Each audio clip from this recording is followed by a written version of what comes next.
Good evening, everyone, and welcome to an evening with Brett Ormerod. Super Brett, super Brett, super Bretty Ormerod. Who put the ball and who put the pool in the Premier League? Brett Ormerod is here. Good evening, Brett. Good evening. How are you both? All right? We're absolutely fine. You're looking great, Brett. Just quickly to tell people a little bit about you, people who don't know. I imagine most of the people on the stream are going to know who Brett Ormerod is. But if you don't, he was born on the 18th of October, 1976. Is that, am I right on that one? Yeah, the tattoo to prove that with me, mate. So I know. You're 5'10" and you were a YTS at Blackburn, weren't you, at first? I was, yeah. YTS at Blackburn. Were you at the academy? Was there an academy there then, Brett? No, that was in. I actually started at Crewe Alexandra. Oh, okay. When I was very young, when I was 9 or 10, under the infamous Barry Benno. But no, me and Barry Shuttleworth was at Crewe. But I ended up at Blackburn from 12-year-old onwards to 18 and a half, I think. Right. But I know you were really... before you ask anything, nothing like that went on, but yeah. We weren't going to go there. No, probably best off. Right, you were released by Blackburn, and you went into non-league to Accrington Stanley, where you also worked in a factory, in a mill factory, I think it was. Is that correct? Yeah, D&G Textiles in Great Harwood. I was there for 18 months, I think it were. But they were quite. It was 18 months of, people tell you worked and you played ball. It must have been horrible. I absolutely loved it. I had a right good laugh where I used to work. They used to give me time off whenever I wanted it. And obviously playing with some non-league players, Jackie Stanley, we had a lot of ex-pros from Burnley, and like Les Thompson and Chris Grimshaw and stuff, and Brian Welsh. So, yeah, I absolutely loved it. Brilliant. I'm going to tell you a little story now. I used to drive, when I was a young lad, I used to drive a taxi for my dad. My dad had a Blackpool taxi. On Friday night, I picked up a guy. He sat in the back, and I think I'm bringing him from North Station up to Newton Drive. And he starts talking about football, and turns out he's the chief scout for Man City. So he says to me, he says, "I've got to tell you," he said, "Blackpool have just signed this young lad." He said, I've been recommending him to City for months. I've been going down scouting him for months. He said, he's unbelievable. He's so fast. He said he tracks back. He chases any ball. He's dynamite. He said, you're going to absolutely love him. I said, what's he called? He said, it's called Brett Ormerod. And I thought, Brett Ormerod? So in the morning, I woke up and I said to my dad, I said, I had the Man City chief scout in the taxi last night. He told me we signed this lad, Brett Ormerod, and boy, did you turn out to be the player he told us you would be? And I was just wondering if you knew that City were scouting you, because I know Gordon Strachan scouted you, didn't he? But did you know City were looking at you as well? No, I didn't, to be honest. I knew. I mean, that was when I was at Accrington. I think Preston and Blackpool, I got a wind at them two were looking at me. But I sort of got to a point where I was playing and so I put it back in my head because I just started, getting a thought, whatever will be, and then obviously one night we were playing a game for Ricky Stanley and I got pulled by the chairman. But then Chairman Eric Wall, who said that Blackpool will put a bid in for me and do you want to come down and we'll have talks. So, that's how it started. Absolutely brilliant. And there's just let's just go to the comments. We're going to try our best, folks, as well to if you ask questions in the comments, we will try and ask them. But there's going to be a lot of questions, so if we don't see them, we do apologise. If you want us to see your questions, then there is a super chat, and we will definitely see them. Then, if you super chat, then we will see the questions. But just going to the first one, Eugene McGeever has said, "What was your favourite Premier League away ground when you were playing for Blackpool and Southampton back in the day?" I'd have to say White Hart Lane at Spurs. No, I don't know why. No particular reason. It was always, every time we played there, the pitch was always immaculate. It was just a very nice ground. I don't know why. It's just I have absolutely no, real proper reason why I don't support Spurs. No. I'm not particularly fond of London. It was just a nice ground. Brilliant. Okay. Steve Hutchin was in second. He said, can I have a happy birthday message today from Brett, please? He was at Carlisle in December 1997 when you scored your first goal for us, I believe.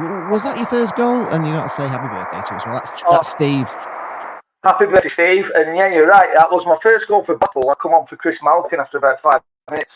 I think it was a Boxing Day. And I actually have a picture of that goal. And my friend, when we went to Southampton, obviously one of my best mates was Rory Delap. And it's actually Rory Delap in the background trying to tackle me as I scored. So, I showed him that as soon as I moved out there. I think I sent him a signed photograph copy, to be honest. So I'm not sure if he's still got it on his wall. I doubt it, but yeah. Next up is Eugene McGeever, who is saying, what was your favourite football team when you were growing up back in the day? Well, it's being from Great Harwood and Blackburn, obviously Blackburn Rovers, but Blackburn was a second division club, so being like fickle like we are around here, we used to have a first division club as well. So I always used to like Everton. Everton was always my team that in the top 5, but obviously Blackburn Rovers was always just your club that if you went to watch. So yeah, it'd be Everton and Blackburn, really. Right, brilliant. I'm just going to go back to my own questions. You signed for Blackpool in 1997 for 50,000. Is that right? And I think and that kind of did Accrington a big favour because I think they built a stand with that money, didn't they? And that would be called the Brett Ormerod stand. Am I right on that? I thought you called it the Brett Ormerod stand. I think the money, they obviously built a stand with that, and it helped Accrington a lot. But I don't know who started that rumour. I'd like to say it was me, but it wasn't. But I'm not sure if it was ever called the Brett Ormerod stand. Oh, right, okay. I thought it was. It might have been me. It might have been Jane. I always call it the Brett Ormerod stand when I go anyway. Yeah, I actually thought it was the Brett Ormerod stand. Your first game, you came on as a sub in the 82nd minute at Chesterfield away. It was a 0-0 draw. Do you remember that first time you came on in a Football League game? Was that a big moment for you, that? It was a massive... Yeah, we drew 0-0. It was Chesterfield. It's a massive moment because Sean Dyche, who's the now Burnley manager, was marking me. And the first thing he said to me is, you get past me, I'll break your legs, you little shit. And I just looked up at him like that. Fought for fuck. And he's got that curly voice of Sean Dyche, hasn't he? I speak to Sean Dyche quite a lot. He's a lovely bloke now, but he scared the shit out of me. And to be honest, that's probably the reason I remember my debut more than the debut itself. Oh wow! What a memory! You had a couple of things you want to ask him, did you? And then I'll move back to me. I'm just sort of going back to. I've been looking back through some old news stories and looking to when Nigel Worthington was manager and you were with us, there was a pre-season tour of Northern Ireland, and I believe there was a big bus stuck with Worthington and Brabin on the way back. So what was the atmosphere like? Because I remember Worthington coming out in the media and criticising the players a lot. So what did the players think of him, and what was your relationship with Nigel Worthington? Well, there was more than one bus stuck with Brabs, to be fair, with Nigel. It started, if you remember, we had a team photograph, and there was I was stood on one side, and there was Marvin Bryan, and there was Brabs, and we was on the back row. And just before we started taking all the photos, Brabs put his arm around Marv, which onto my side, which had me thinking. I thought that's unusual because you usually have your hands behind, you stand like that, to attention. You don't usually put your arm around people on a team photo. And he dropped. Sorry, actually, there was a phone going off. He dropped to Johnny on his shoulder. and he held a rubber Johnny on his shoulder. And I looked at Brad, and Brad just looked at me and gave me that eye as if to say, don't say anything. And no one spotted it. And it went out in the Gazette, the local paper. It ended up on Big Brother. I remember getting up one morning on my Weetabix with my fresh orange, and Johnny Vaughan had it on his news thing on the Big Brother. and I stopped. And Worthington went absolutely mad because he'd have gone out to every football club, everything, and they hadn't spotted this Johnny on Marvin Bryan's shoulder. And he got us all in the gym, and absolutely he ripped Brabs apart and sent him home and suspended him and said, look, you've made us a laughing stock.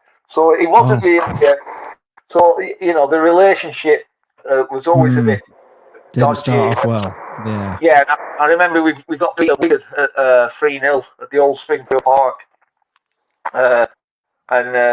Again, Nigel Williamson, he was having a go at Brabs.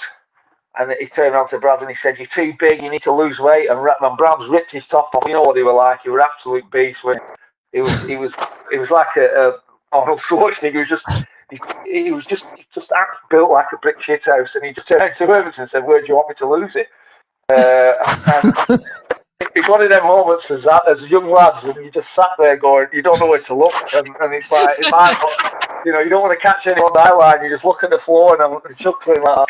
And I think John Hills, he's punching me like that, and I've just put my head down, and I thought, I can't look up, because it's like the naughty kid at school. If you get caught, you're going to get fucking bollocked. So I just... but yeah, Northern Ireland was another one. They didn't really get on, to be honest. It was a bit fiery like that, because Brabs just didn't really give a shit about it. I don't think they really got on, to be honest, if I'm 100% truthful.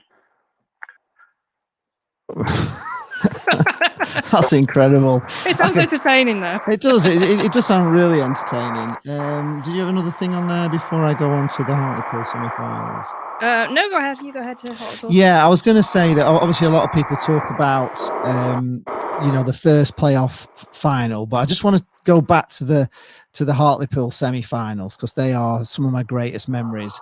Remember that you got 2 goals in the first leg at Blackpool. I'm sure you remember it really well. And I remember the Hartlepool manager blaming the noise of the Blackpool fans, how loud we were that night, that put his team off. Do you remember that sort of excuse he had? And we were so loud. It was Chris Turner, wasn't it? The ex-United keeper, if I remember. Yes, I think it was, yeah. Manager. Yeah, they said the Blackpool fans were really hostile, but we only had half a ground, didn't we? We only had the 2. Yeah, to be fair, we did. There were stands missing, weren't there, at that point? There were 2 stands missing, I think. And it was the hottest day ever. It was unbelievably hot, I remember. It was 0-0 at the first half, and then second half we battered them, didn't we? We did. Great memories, yeah, absolutely fantastic memories. Because Hartlepool had beat us twice. They beat us at home early on in the season, and they beat us away, and they'd finished just outside the playoffs. I think we'd sneaked in on last day of the season by beating Barnet. So we'd come in.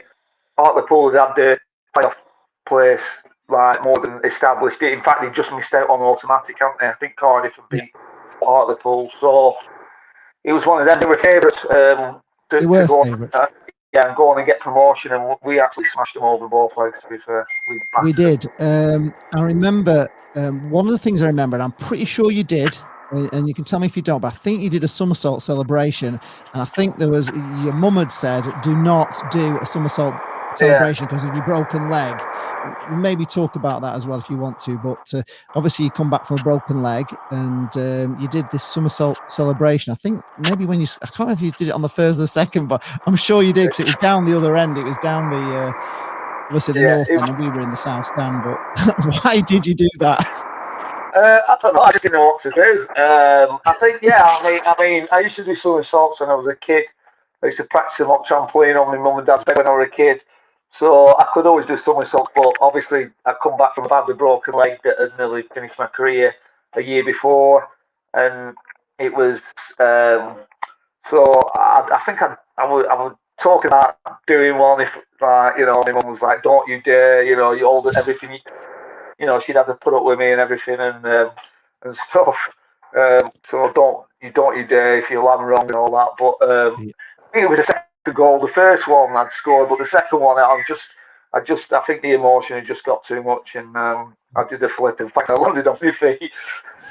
You did. Well, the second leg, I watched it on the big screen at Bloomfield Road. They had it on a big, massive screen. Jane actually went, didn't you? Yeah, I think we only had about 800 tickets or something for that one. There weren't many.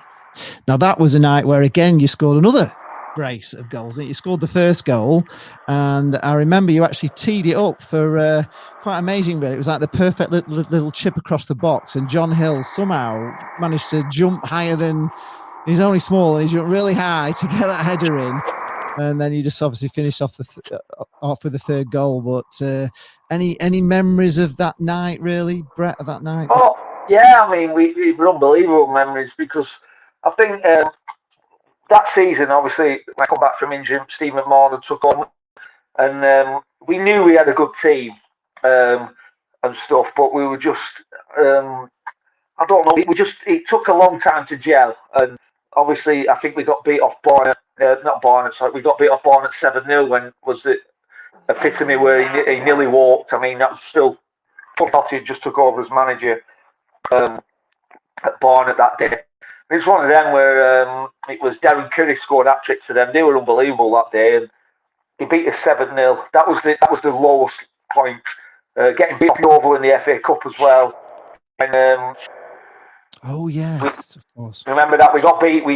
They had one chance on goal and scored, and then we spent 90 minutes peppering their goal for two halves and couldn't score and stuff, and that was bad enough. But then obviously I think Stephen Moore wasn't getting on with Owen or something about a dryer or a washing machine, which was irrelevant anyway because we had to take our own kit home and wash it anyway. So but it was the 7-0 and it was and then we knew we had a good team and we knew the nucleus was there. For whatever reason, it just wasn't gelling. And then when it did, just after Christmas, we went on an absolute superb run and we started playing football that we knew we could play. And we were a good team. And I think if we'd have started that earlier on in season, I think we'd have got an automatic. I don't think we'd have gone through playoffs because we beat Cardiff. We got beat off Brighton. We drew with Brighton at home. We battered them, couldn't score. That was the night. I've been up all night because my eldest lad, who's 20 odd now, was born. And he was born and I haven't slept for 36 hours. Came and played in the game because Mohammed, I rung him and there were no maternity leaves then. Steve McMahon rang me and I said, yeah, I've had a son. He said, congratulations. I said, I haven't slept for 36 hours. I don't care. You better be here tonight to play in Brighton. So I had to go. And it was also when the petrol strikes were on, so there was hardly any petrol. So I think I had to hitchhike at 65. Things you had to do then. It was frightening to play a football match.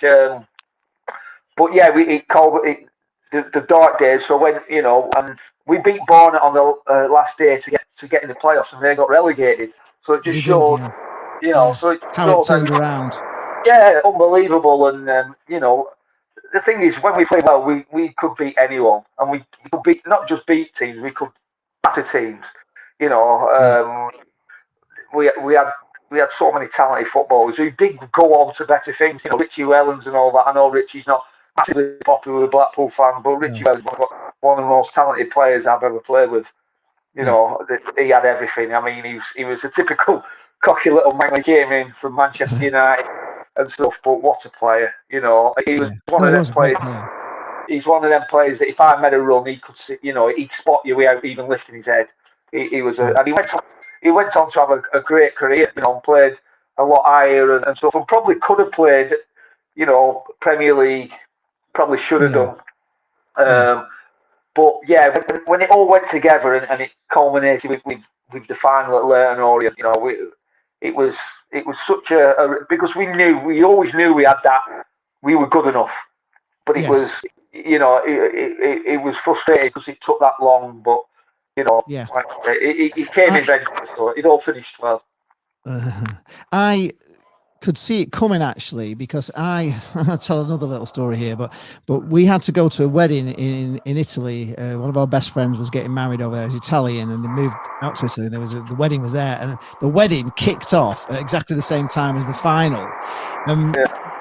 About, I don't know, 10 weeks before, I said to somebody, they're going to get there, Blackpool, because I can't go, because I just can't go. I'm in blooming Italy. We even looked at flying me back and everything, but there was no way, because it was exactly at the same time. And my little boy was a ring bearer, so we had to go. But my memory of it is when we came out of the wedding, you know, we're walking back to the hotel and I'm on the phone to my dad. How are they doing? You know, so I get through to him and I can just hear this bedlam down the phone, and my dad's going, "Oh, it's really tight. He's going, he's 3-2. You know, he's going like this, and he's on the phone to me. He says, 3-2. And then he went, "Oh, hang on a minute. Wait, Hills, it's going forward." And he just went, "Goal!" And I could hear the whole, like, you know, in Cardiff on the phone. It was like bedlam. And I just heard you score 4-2 on the phone in Italy. But, you know, I've watched it so many times before. But actually, Hills gave you the ball back, you know, the perfect ball into your path, didn't he? That you gave him the nice chip across the Hartlepool. To be fair, Hills, he set up on a lot. He was, you know, he was like he was a left back that was a winger. He had, you know, he could fly up and down. You know, he's one of the best lads I know. He could fly up and down that wing, and he crossed so many balls to me. But I remember that because we just kicked off and we went 1-0 down after about 30 seconds. Ball went back to Phil Barnes and he slipped, and the lad nicked in and scored. And I just remember Don Murphy looking at me and going, "For fuck's sake."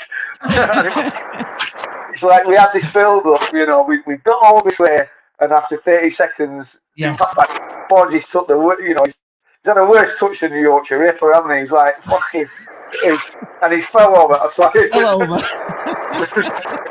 And he fell over, so, and the lad nicked in and scored. I just remember him looking at me, and it was like, oh, you know, what we got, it's a final, it's like, you know, what, but it did. We went behind twice, but it was one of them finals.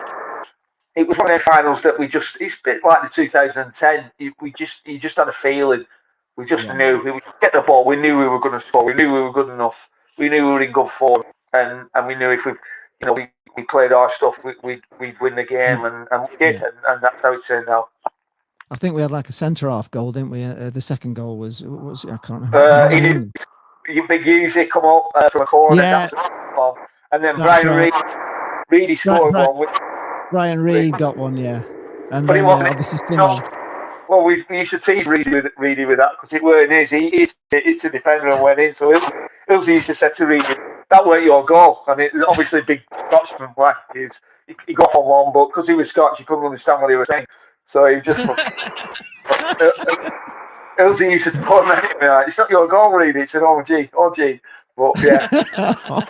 Can I take you back again to when you first joined Blackpool? Because obviously the chairman was in prison at the time that you joined, and the ground was falling to bits. Sort of, what was it like around the club at that time? Because it was a very sort of dark time for the club, really. Obviously great for you because you just joined a league club.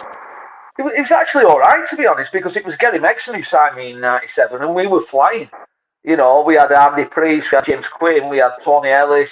Mick Mellon in midfield. We had, Phil Clarkson. We had a really good team. Mark Bonner, scoring off top of my head. Lee Philpott, centre half David Linigan, Andy Barlow left back, Marvin Bryan right back.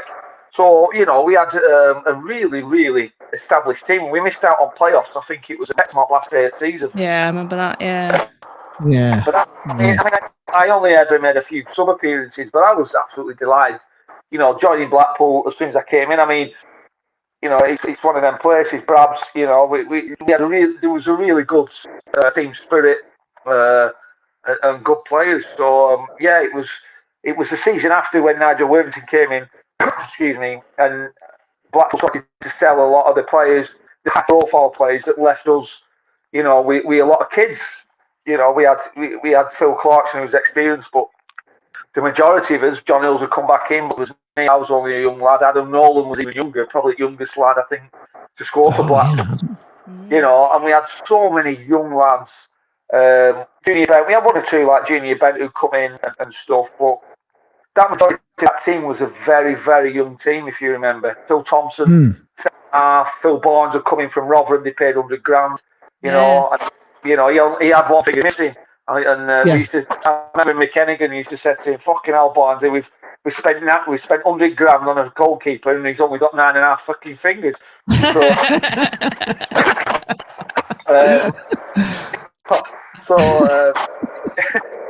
So, we had a very young team and a very, you know, so a young dressing room and when we weren't doing so well, it was hard, really. It was hard because lads, you know, weren't really used to being in the spotlight, but there's no choice.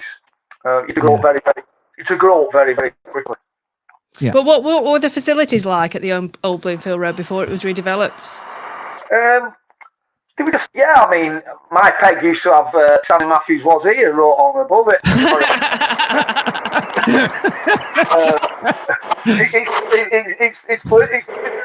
It's Blackpool, you know. It's you wash your own kit, you do your stuff. I mean, there's we Matt used to thinking Matt. Fucking hell, I can't remember. Big fat Matt who's at Birmingham. Matt Williams. Sorry, Matt, if you're watching it. And I remember when we got to the Premier League and at Squires, and I came in, and for the first time ever, we had a team of women bleaching. They were clean and everything. This is when we're at Premier League. And I said to Matt Williams, I went, "Fucking hell, what's going on here?" I went, "Let me guess, the assessors are in for training ground, aren't they?" And he went, "Yeah." I went, "You can't I said, "You can't wash away fucking 30 years of neglect while you better fucking Dettol and Jif." The place has been on to bit for 30 fucking years. The Dettol and Jif, and you think they're going to pass it? You know, they just look at me. Yeah. That was part and parcel of being at Blackpool. You know, the facilities were never brilliant. You just got on with it. I think it kind of probably gelled you together, did it? That sort of, you had that sort of, you know, beat the big boys mentality kind of thing. You know, the Backstreet Boys kind of thing. Yeah, it did in a way because, and especially in 2010 when Holloway came in, because we didn't train there for 6 months when Holloway first came in because they hadn't even cut it. So we went to it's a rugby club in Fylde. That's the Bill Beaumont Street, where Fleetwood trained for a bit as well before they got their new training ground. We actually went there. I forgot what it's called. Is that Grasshoppers? It could have been Grasshoppers. I'm not so sure. But we trained there for a bit when Holloway first came in because the training ground they just let it go to thing. But we ended up back there, and it did. The one thing what you've got with Blackpool is that you've got a lot of people who've lost their way. You never got big time players at Blackpool because A, Oyster wouldn't pay them enough to come anyway, and B, you know, it was players who'd lost their way or players who after a second chance or wanted to prove themselves. So what you did get, you got a really good group of lads, and every time I've been at Blackpool, you never got big time players. You got lads who were willing to dig in for the cause. You had to be, or else you wouldn't last at Blackpool. It just that environment, any big time players they were like, fuck off, we're not, you ain't running around, you ain't doing the job that everyone else expects you to be doing, you ain't here. So it sort of policed itself in that regard. Yeah, I suppose there's always a good team spirit, wasn't there? I mean, it was a team spirit that got us up. We will talk about that. Well, probably at both finals, it was a team spirit, really, at Blackpool. Definitely. two of the best, like, you know, in my whole career. Two of the best, you know, squads I've ever been in have been Blackpool's. So, Yeah. you know, really. I mean, the 2010 squad, we have a WhatsApp group now. We still speak now. You know. Yeah, you still keep in touch with them all. That's Yeah, fantastic. definitely. It's you know, we all like Evo's obviously manager of Bolton now, so you know, I was congratulating him last night and stuff. But yeah, we still Vaughan. It's David Vaughan's birthday today, a little alien, so I've put like little.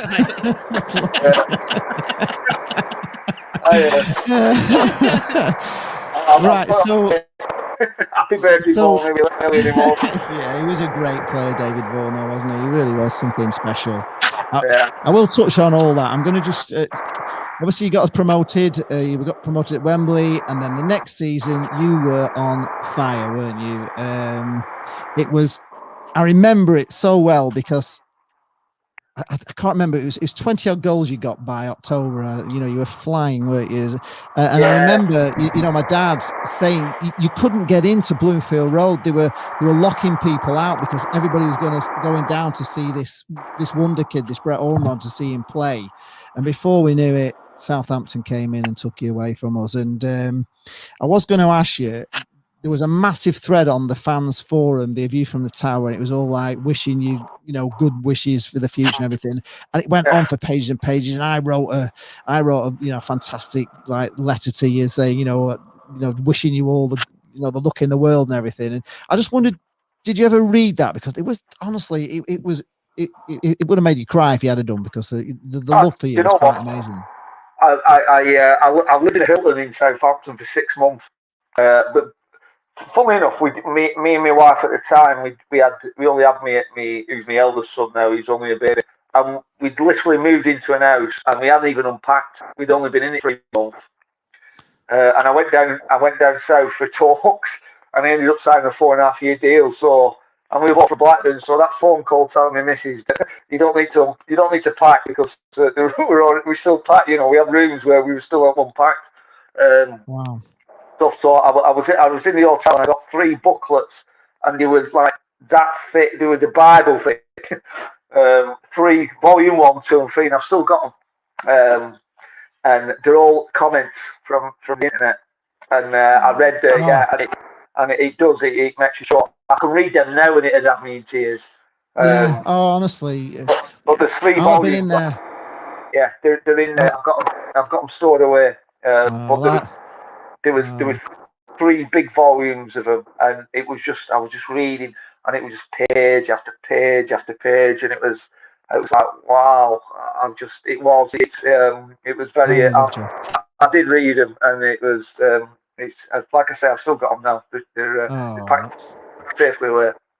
That's fantastic. That's making me cry. Yeah, no, it is. Honestly, it is me as well, because I always wondered, you know, did you see? I mean, I was Seaside Lee, but I always wondered if you'd seen my post to you, because, you know, we were so proud of you, and I saw what you used to do so well. And of course, you went to Southampton, and it's like you were so good. You know, I couldn't believe they didn't put you in straight away, really, because you were on fire. And I thought, God, the lad's on fire. Just put him in, and you didn't seem to get a proper crack of the whip. And then obviously every Blackpool fan was watching that FA Cup final against Arsenal, and we were willing you to score. And the shot he had, really, it was a great shot. It was just a great save from the keeper. If that had gone in, do you think that would have changed things for you at Southampton, or did you enjoy your time at Southampton? Yeah, I mean, I had 4 great years there. Well, I had 3 great years there until second left, and then that's a different story. But I had 3 good years there. The problem at Southampton is that I was never a regular, and I never, you know, and I probably it took me, I never. It's hard to explain because it took me a long time to appreciate that level and to think that I belonged, if you will. You know, I mean, I remember going out being on the sub bench at Old Trafford one of the first games I Man United, and you know, there were 67,000 there. We got beat 6-0. Van Nistelrooy scored an hat-trick. And I remember I sat on the bench looking over, and Beckham and Giggs on the bench, and thinking, what the fuck am I doing here? You know what I mean? It was surreal. Yeah, I can imagine. And very early into my Southampton career, I played a reserve. I was meant to play against Liverpool, and I played a reserve game against Watford, and I scored early doors, and I ended up tearing my medial ligament in my knee. So I was out for quite a few months, and then I didn't make my full debut until Ipswich away, which I actually scored scored on my debut. We won 3-1. But I was having a lot of problems with my knee still, and I had to have them cortisone injections. You remember them? Which you know, yeah. I mean, they're not very. I was having them in many. I used to put this tape on my knee that actually helped, but I couldn't really. It was like every time I got a shot off, it was like someone hitting my knee with an hammer and stuff. So I kept having these cortisone injections, and you know, it just never felt right. It just never felt right until the following season. So my first season there was half season. I'd scored, and it had, you know, it started off really well and stuff. It sort of, yeah, it was more by my medial ligament, and then the second season where I ended up having my best season there, where we had the best season ever. I didn't really play for the first few games. It was only because Marion Pahals, who was one of the best players I played with, Marion, unbelievable. He got injured, where I really got an opportunity. I asked actually on the Southampton boards actually, you know, for any questions from them, and they were all. There was a lot of love for you at Southampton actually. You know, they all thought you were a really good player, and you always, you know, committed to, you know, to play, and you gave it 100%. So there was nothing, you know, they liked you, but obviously you're not like a massive hero there because you didn't play. I think what they did is they put me as this centre forward, and I've never been an out and out centre forward. You know, I've scored in things. I started off as a midfielder and a centre forward and stuff, and yeah, I started scoring goals. But if you look back, I've always set more up than I scored in that season. That we got to FA Cup final, we qualified. We finished 8th, which were our best ever position then, and we qualified for Europe. I actually had more assists. I had double more assists than anyone else in that team that year, and I still only played. I'd only played 31 games out of the 40, the 38, I think it were. Or you know, so Fabrice Fernandes was our winger, and I had twice as many assists as him in that season. Well, that's when you didn't really go. You were never really the centre forward at Blackpool, were you? I mean, it was John Murphy who was the centre forward, and you were just. Yeah, Murphy used to be the main man, and I used to buzz around him, but I used to go wide. I used to go, you know. You were everywhere. That was my game, but like even at Aki Stanley, I had spells where you go through them spells. I did anyway, where everything I hit just went in. At Blackpool, especially the second half of the season, the start. When we got promoted, and then that second half, it was. Even I was coming home to my missus and going, just going, thinking, I don't even know how I've done that myself. You know? And I watched that again, and I still watch it now. Think, is that me? You know, you know, I only know it's me because there's no one speaking on pitch like me. So, just going back to Southampton, I've just got a question coming from Leah. She's got a bit of a soft spot for Matt Letitia, so she wants to know if he's as impressive off the pitch as he was on it. Yeah, I mean, he's one of my. I still, you know. I still keep in contact with Matt Letitia. He's still, you know, he's an absolute legend. He's one of my best friends down there. You know, Franny Benali. I remember saying I was in the Hilton, and the night they went, "Oh, Franny Benali's going to pick you up in morning to take his training," and I was shitting myself. Because all I've ever seen Franny Benali, he's big tash, kicking shit out of people on pitch. Because he was, you know, but he's still to this day the nicest man I've ever met. You know, and he thought it was called Kenzie, which my daughter is called Kenzie. And I remember my missus, when we knew we were having a girl, and she was born down in Winchester, my missus was like, I like Kenzie. Ask Franny if he'll be my... And I shit myself. It took me a week to ask him. And I said, look, Franny, can I have a word? And he's like, yeah. And funnily enough, we played Bayern Munich in a friendly, and I'd scored. So I was feeling quite good about myself. So Franny was there. That was Franny's last ever appearance. So I said, "Can I have a word?" And and I said, "Well, I hope you don't mind, but you know, we're having a girl, and my daughter's like, because obviously his daughter's called Kenzie. Would you mind?" And he looked at me like, "Why would I mind? You know, if you want to call Kenzie, call her Kenzie." So yeah, but you know, and Jason Dodd. And we do a play with your legends, which obviously with COVID has stopped, where I used to travel down and 4 of us would have a team at St Mary's. So I'd travel 300 miles, play a round robin of 4 half-an-hour games, have 1 pint with them all, have a quick catch-up, and then I'd travel all the way back. So I did that for 3 years. And then it took me like 4 days to be able to walk again. I kicked this shit, traveled 600 round robin miles. But yeah, I mean, one of my best friends is from, obviously, I was at school and I took him down. He's a farmer and he doesn't like football. You know, even when I scored against Cardiff, and he wouldn't come to the game. I asked him to come to Wembley, he wouldn't come to Wembley.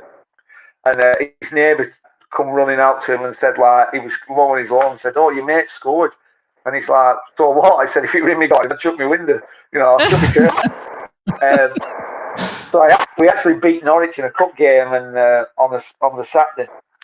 And I took him out to TGI Fridays where all players used to meet. And I introduced him to Matt Letizia and he said to it, he shook his hand and went, "Do you play football?"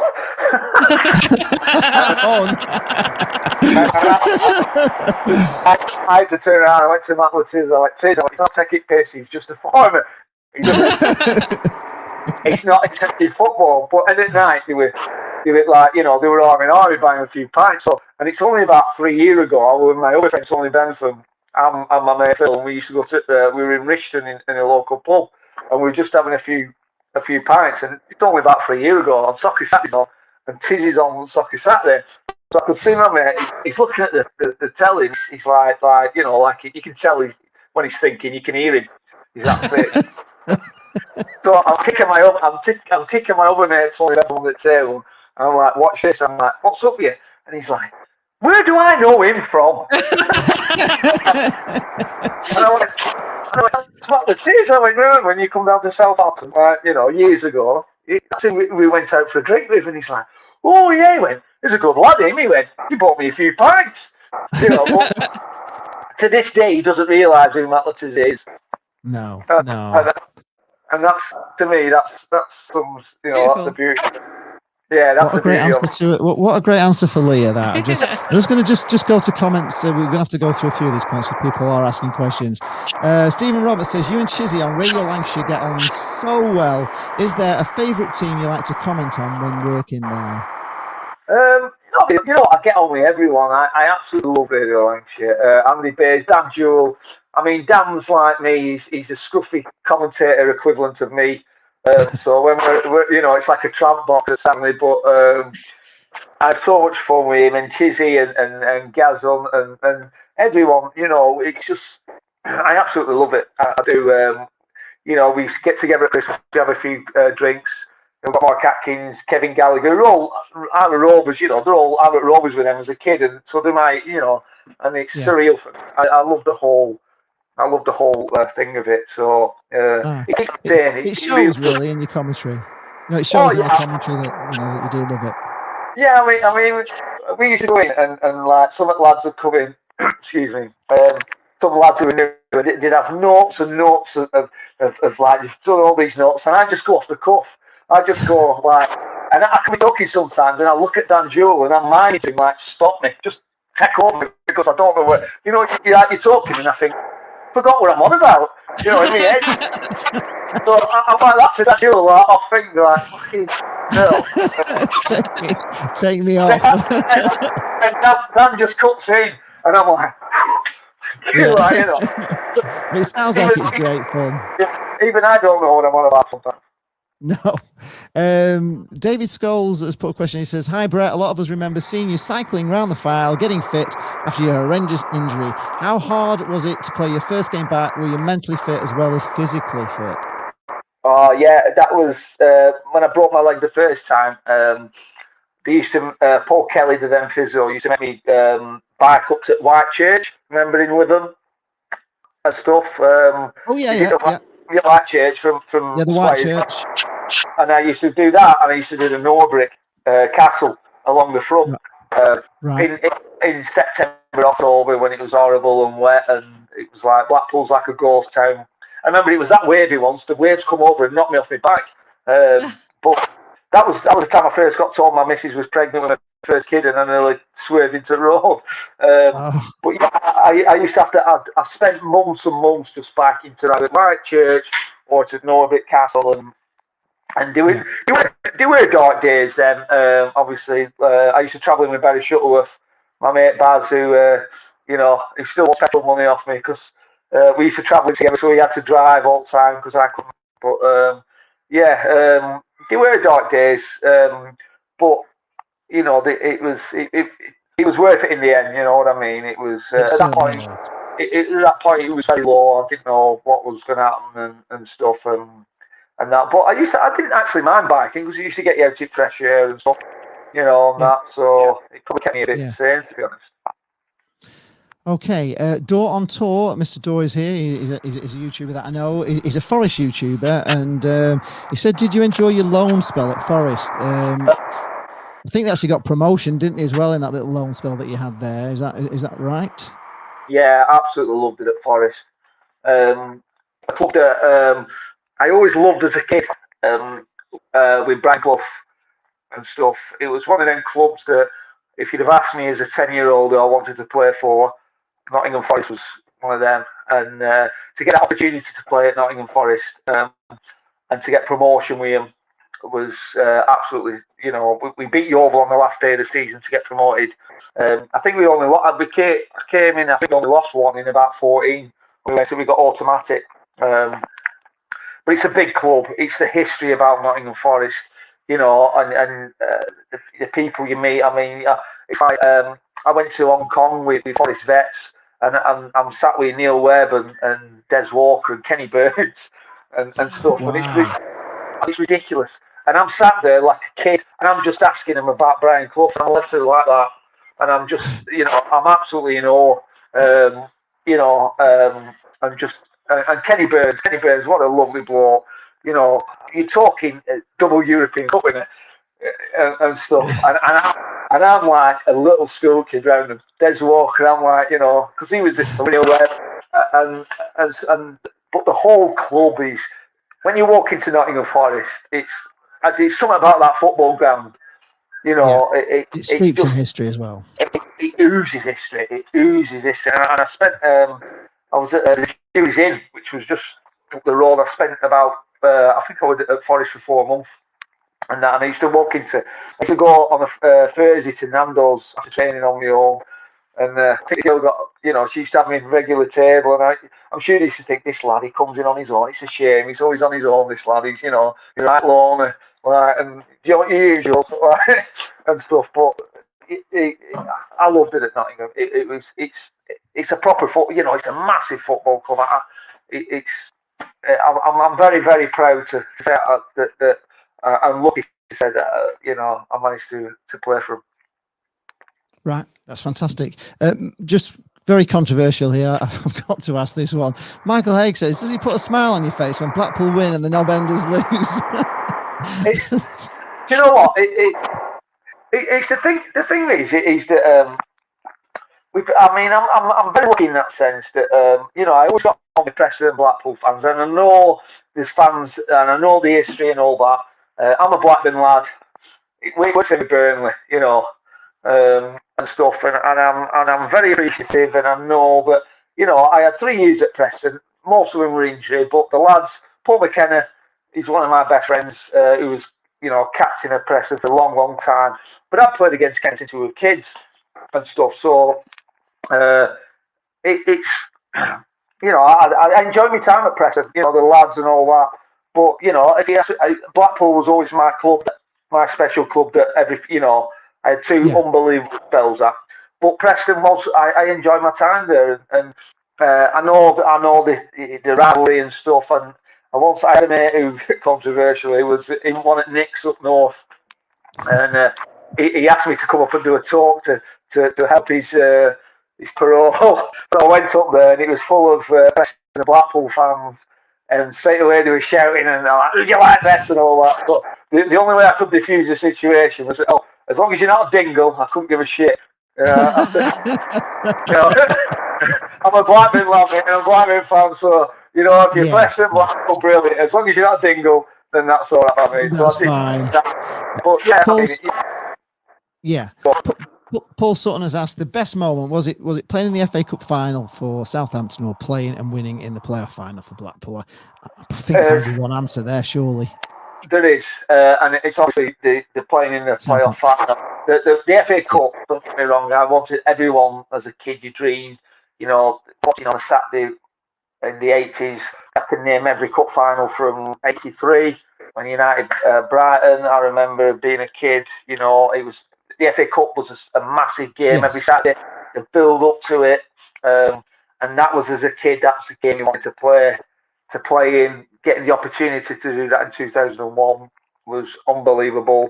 The difference was, we didn't win it, and I never touched that trophy, and I should have touched it. I don't know why I didn't touch it to this day. I walked past it, and I just felt I didn't deserve to touch it. We got beat off Arsenal 1-0. And I think, why didn't I touch that fucking trophy, you dick?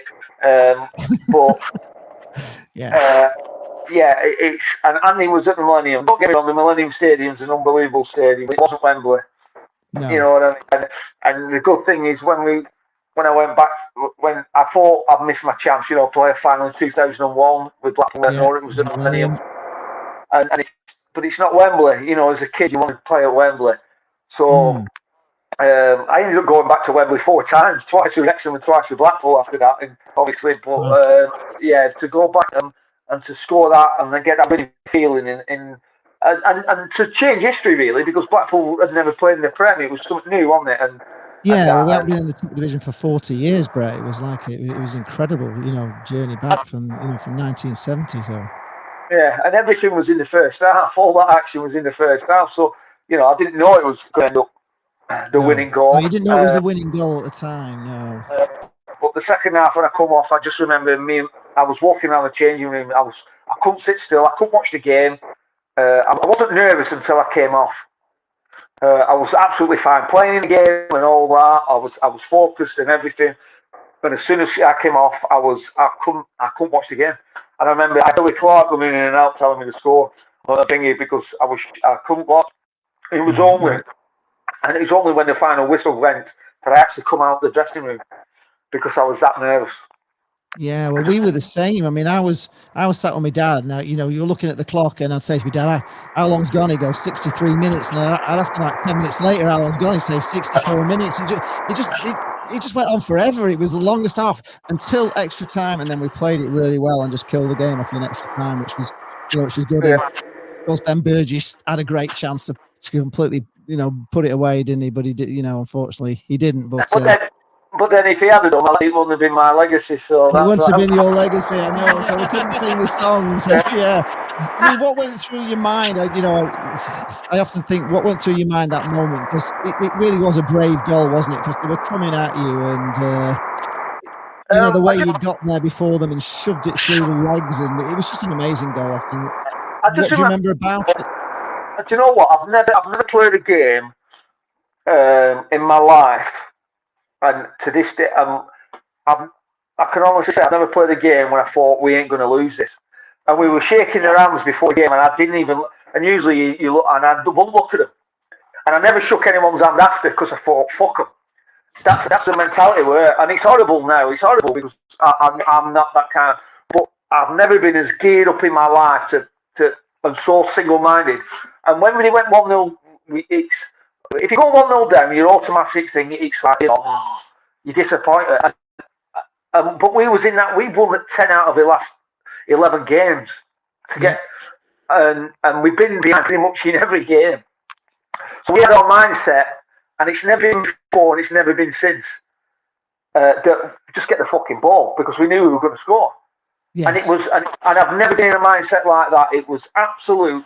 In that game, we went behind twice, and not one of us panicked. And we looked at each other. Get the fucking ball. We knew we were going to score, and we knew it. Exactly the same for us. Because I remember arriving at Wembley and walking around the perimeter of the stadium before the game, and looking at these Cardiff fans, and I'm thinking, what are they even doing here? This is our day. I just couldn't comprehend what they were doing there. You just knew, didn't you? It was amazing, that mentality.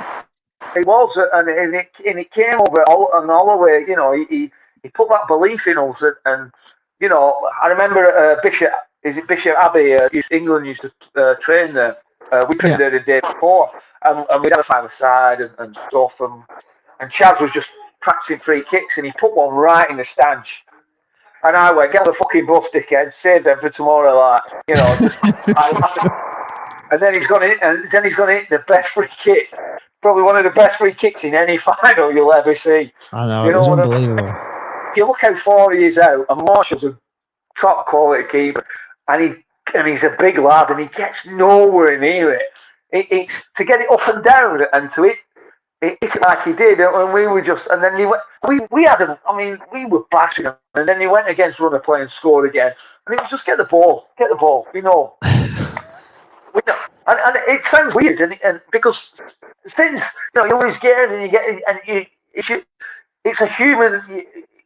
It's a very human emotion to score. You can't. It's a natural emotion to if you score.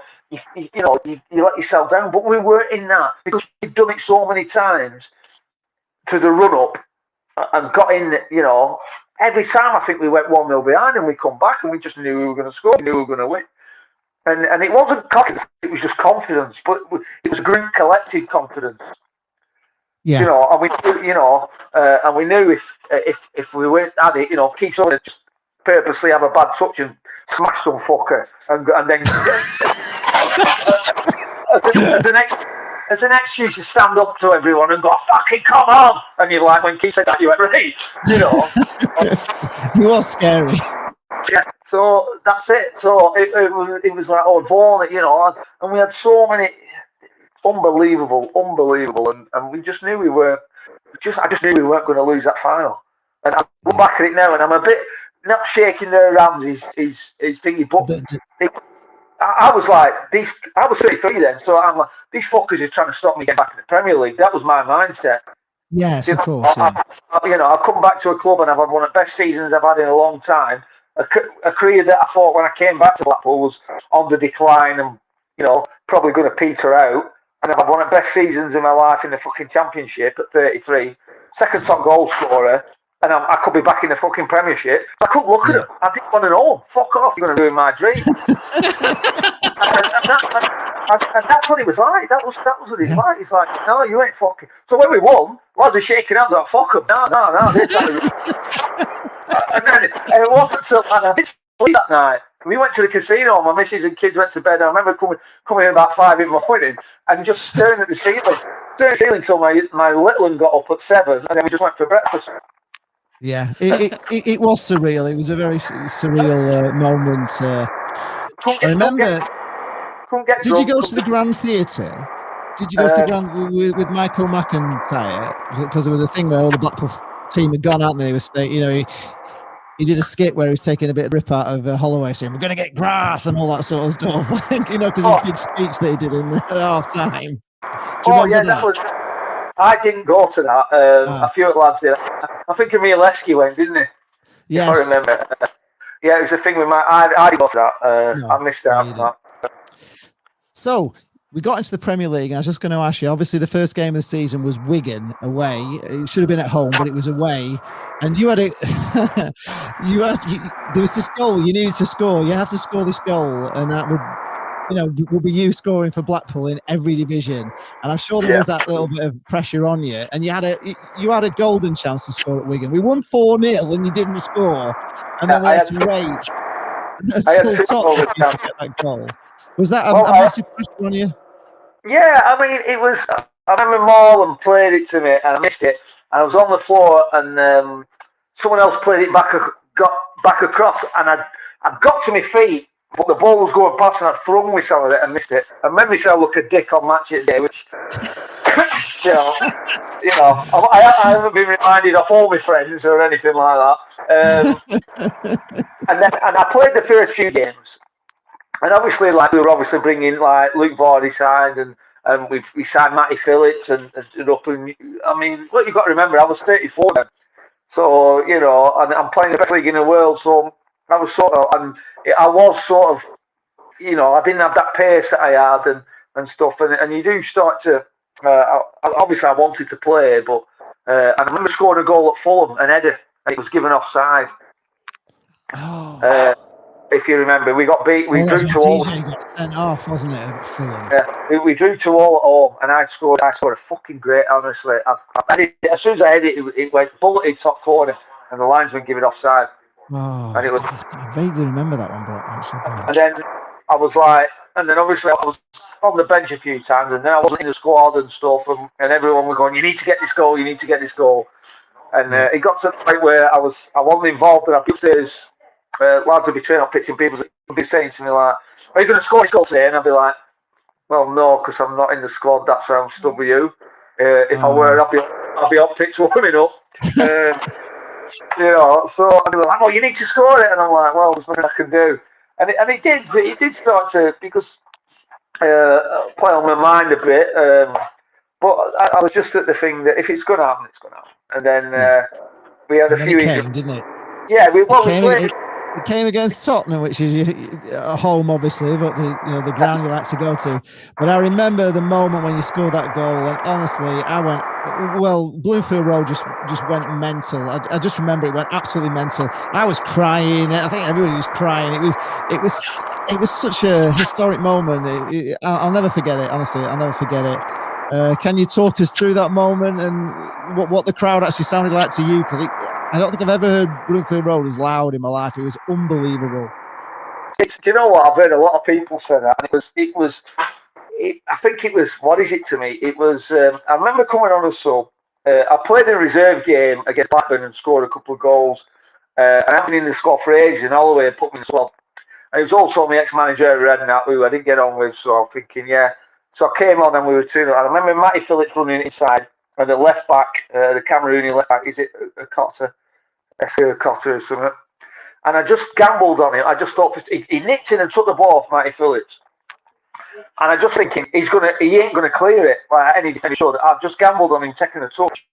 So I went to his right, and he had a touch, and he just put it right in my path. So I just knocked it in. And as soon as it went in, and I slid on my knees, and it was just all the relief. I think if you ever see photos of that, you can see the relief in my face and everything, and stuff. Because to that, if I'm absolutely totally honest, that was my pinnacle then at Blackpool. Yes. I thought that was it weren't getting any better than that. I was 34. That was, that whole situation. That was me. That was summing my career up. It'll never get any better. That was the moment. Yeah. Well, I imagine that answers the question from Peter Donnelly, because he's just said, having scored in all 4 divisions for the Mighty, do you have a favourite goal for Blackpool? I take it then that would be it, would it? Would that be fair to say? Or have you got a more favourite one than that one? Not so much. I mean, that one, the playoff final one's an important one. But I don't know. There's a few. I did all right. I scored a few goals, didn't I? There's one. I remember one coming on against Bristol Rovers when I was a kid at Bristol during the week, and we were Irvington, and I smashed it top bag, and I can picture it now. I went up for an header and it bounced on edge at yard, and I hit it, and I pinged it top bag.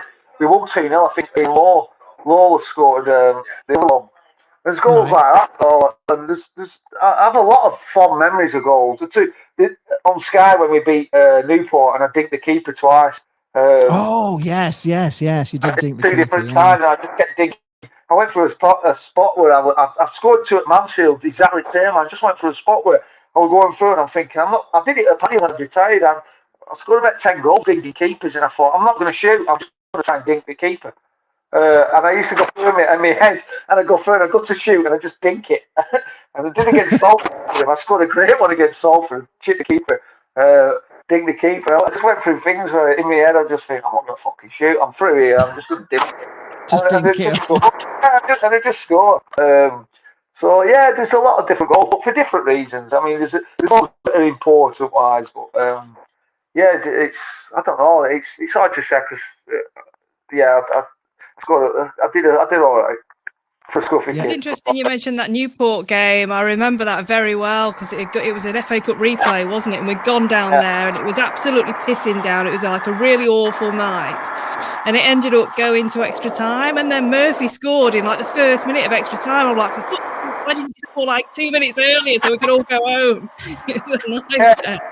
We played them at home, and we was in the tunnel. And one of their lads, as I'm walking out, one of their lads had grabbed me, smashed my head against the wall, right, punched me in the face, right, and grabbed me in an headlock, right? This is what my fucking right, and gone, you fucking scored today, this is Arteta and all that. So the whole tunnel kicked off. We kicked off at a ball game. I had my back to him. I was walking out and he's just. I remember he uppercutted me. He'd like cracked my head and that, and he's like, "I'll fucking break your leg and all this. This is our day and all this." And that. So I'm like, "Fucking like." I think Big John Murphy grabbed him with his finger. I'm jumping over my shoulder trying to punch the fucker. So it all kicked off like that. Oh God! My brother said, "Don't swear." It's all right. I can swear. It's all right. Yeah, it's that's the watershed. You're all right. It's not for kids. All right. He just said my nephew's watching. That's why he's doing that. Well, tell him to go to bed. Anyway, Ryan, if you're watching, go to bed. What is it? So yeah, so it kicked off, and then the second leg. So I mean, we should have beat him anyway. There's one I've gone through, and like. It asked me down about 3 times. He actually got a penalty. He actually nearly snapped me in half. So we played Newport, and I've been ill. And Mark saying, "Well, you've got to play now." I've literally been on my sick bed for 3 days before we played that game. And Wow. It was a wet and horrible ground. The pitch was muddy as hell. Obviously, Sky turned up. They only turn up because they expect to show off. Yes, of course. You know, and stuff. And yeah, they were just so to beat them 4-1 was satisfying. It was like, nah, fuck off. You know, they were horrible. Well, this one, but I think they have in the away leg. They have where he's trying to like that, and I just elbow him in the chest, and he goes down. Probably gets sent off nowadays. But yeah, that's what they were like. And then after the game, he's like, "Well, all right," and I'm like, "Fuck off, dickhead!" Like, you push me. I know you push me back ever and I'm looking in the tunnel. You know, it's like that's not intimidating. That's just being a knob. Yeah, it's been a knob. Yeah, totally. I would have said the same thing. I'm going to ask this one. I don't. Stephen Roberts just says, "Can I ask you what's your honest opinion of what the Oysters did? Would you like a testimonial at Bloomfield Road? I know we had a testimonial at AFC filed. Would that be something you'd like to do one day?" Yeah, I mean, it should have been at Bloomfield Road, but it wasn't, and. You know, it's for obvious reasons. I mean, the Oysters were, they used it as a. They were never football fans. You know, Owen might have been, and he was, but Carl was. Carl, from memory, when I first signed, it was Vicky Oyster in charge, and she didn't want to do it, so she made Carl do it. And Carl was just, you know, he was ruthless, and I also believe if you run a football club. Like Carl Oyster did, 999 times out of 1,000, you'd end up in conference, and we nearly did. Yes, but he got lucky. He got very lucky because he had good lads and thingy, and he had lads who, like I said, they were always paid. If you played in League One, you got paid League Two wages. That's Blackpool. That's why so many people have left that football club for whatever reason and stuff. He was the problem. He was definitely the problem. It was, and I always said, you know what, and I don't know, you can ask Keith Subbing this, at the playoff final do at night, and we were on about, me and Keith were on a chat, when everything, we were at the do, and we were steaming and all that, and I said, they'll be interested now. I said, because if we ever get relegated, right, it's, because Carl always said, it's, you know, I remember them on, if you pay money extra and you can get a player in, you know, it was always, if you remember them days. Yes, yes, I do remember those days very well. That's when I broke a leg. I said it'll be the first time since I've been at the football club in spells where the club has generated its own money. Right. You know, it's not the Oysters' money. So it'll be interesting to see if we go back down with these parachute payments, because I said I know him. He will not want to. He wants to take everything back to what it were. But it's got to a point now where fans won't accept that because it's not his money anymore. They always took it on face value that, all right, it's his money, and you can understand that. He'll put so much into a certain extent. But the money they got back was far outweighed the money they put in. Oh, absolutely, yeah, 100%. You know, so, and I said to Keith, if we ever go down, whatever happens from now on, it's a game changer now. And you can ask Keith, so when I said that to him on that night, I said, because it's not the clubs, it's not his money anymore. It's the clubs. It's the actual football club that's generated that money. And you saw the problems it caused by them doing that as well. That's why Holloway left. He disheartened Holloway for everything Holloway had done. And I know they said this and that, and Holloway stuck up for him, which people do and that. Carl's Carl. You had to know Carl. He could be a fucking awkward cunt, but then he could be sound. Do you know what I mean? Owen used to make me laugh. Owen was a genuine Blackpool fan. He was, but he said to me once. He said to Owen, and I always got on with Owen. Whatever anything, but he said to me once. He said, "Do you know what, Brett?" He said, "I've named one of my dogs after you." And I went, "All right." And I went, I said, "I don't know to take that on." I went, "Is that a compliment?" And not anyway. Oh no, it's a compliment. So it's one of them. But Carl was just a businessman, and he looked at it as a business thing, and he shouldn't have done. And the problem, the thing is with Carl is that he never did a good thing when he got it, and he didn't realise, the amount of good people and the thing that, without meaning to, he had. Yes. But he will turn around to Carl and say, "Well, I've had 3 promotions," and you can't argue with that. But he's had 3 promotions, not by him. If anything, he was a hindrance. He was a hindrance rather than a help.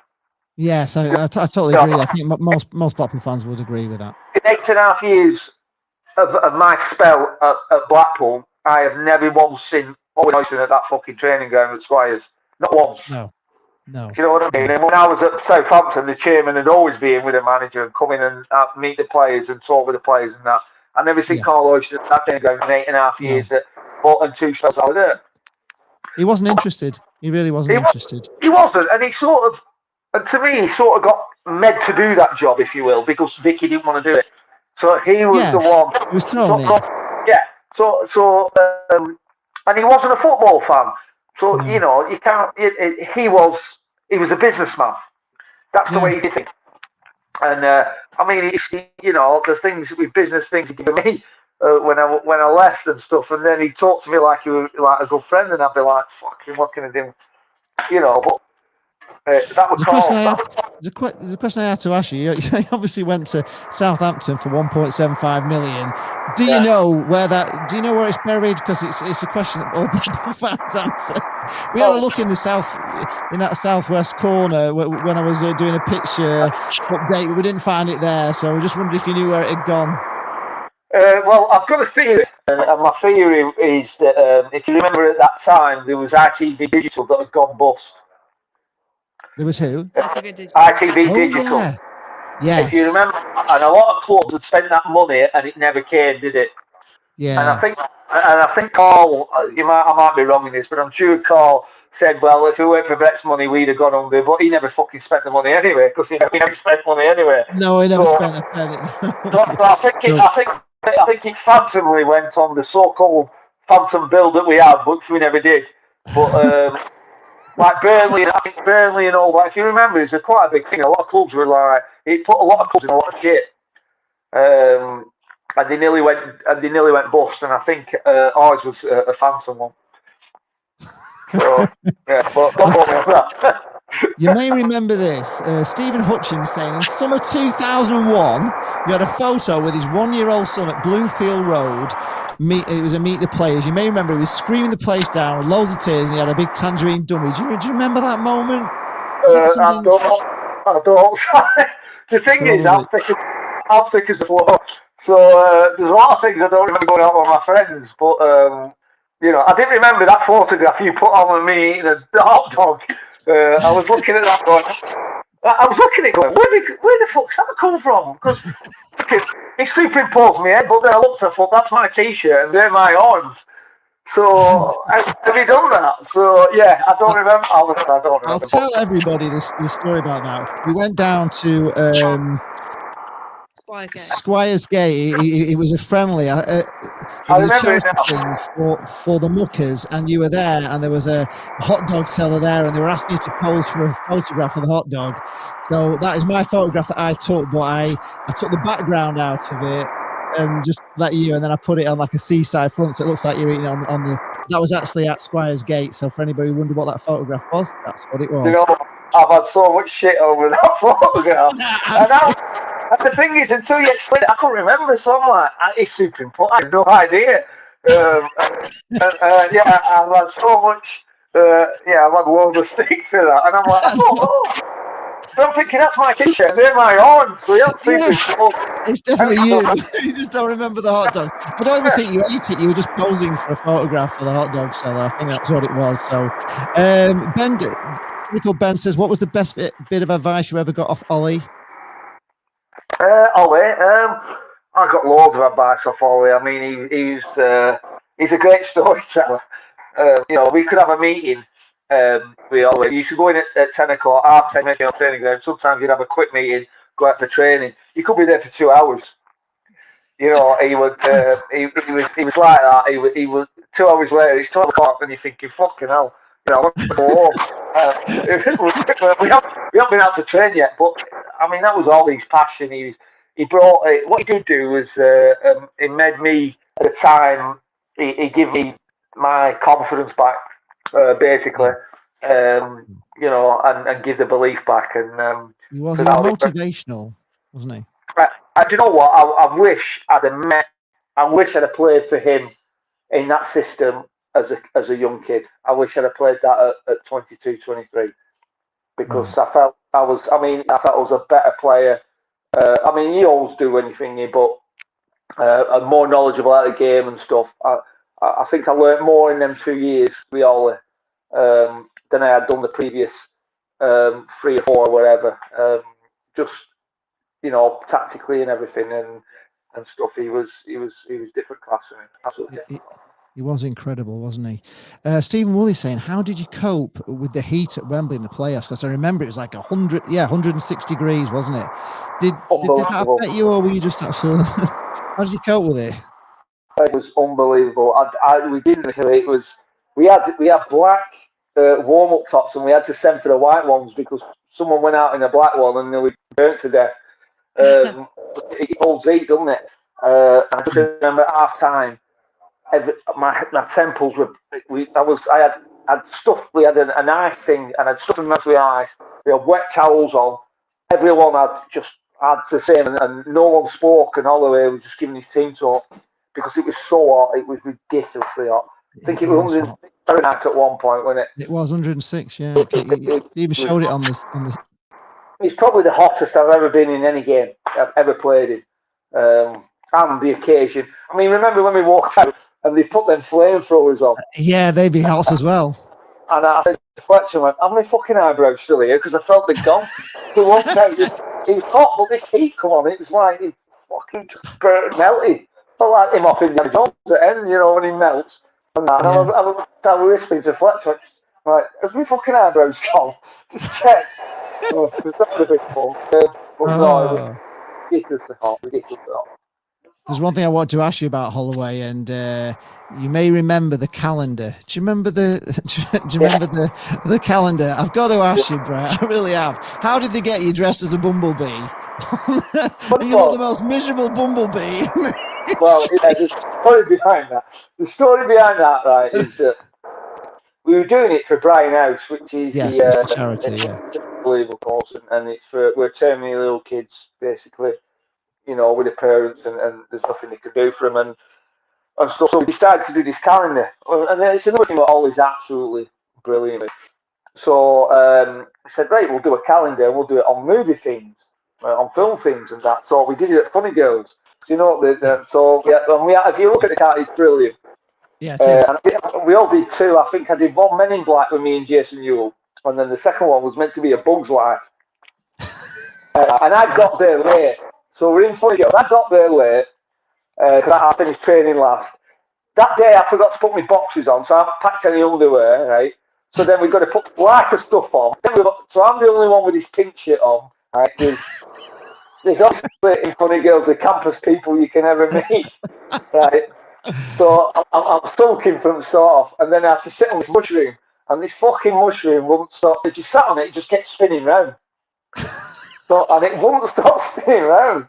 And the photographer starts getting iffy with me, so I'm getting fucking iffy with him, and he's going, "Can you keep it still?" So, I mean, Fletch and all that, they're all in positions with the crouch down, so they're starting moaning at me. So everyone's moaning at me for this fucking mushroom. So it took about an hour longer than it should have done. So by the time that was all I could smile. When I managed to get it stopped and all that, and it'd gone on, and I was getting shit, I wasn't in any mood to smile. And I went to Soccer AM, and they put the hot on. It was on Soccer AM, I remember. Yeah, I was going to tell. And the photographer just went smile, and I said through my team, I went fuck off, and just kept the.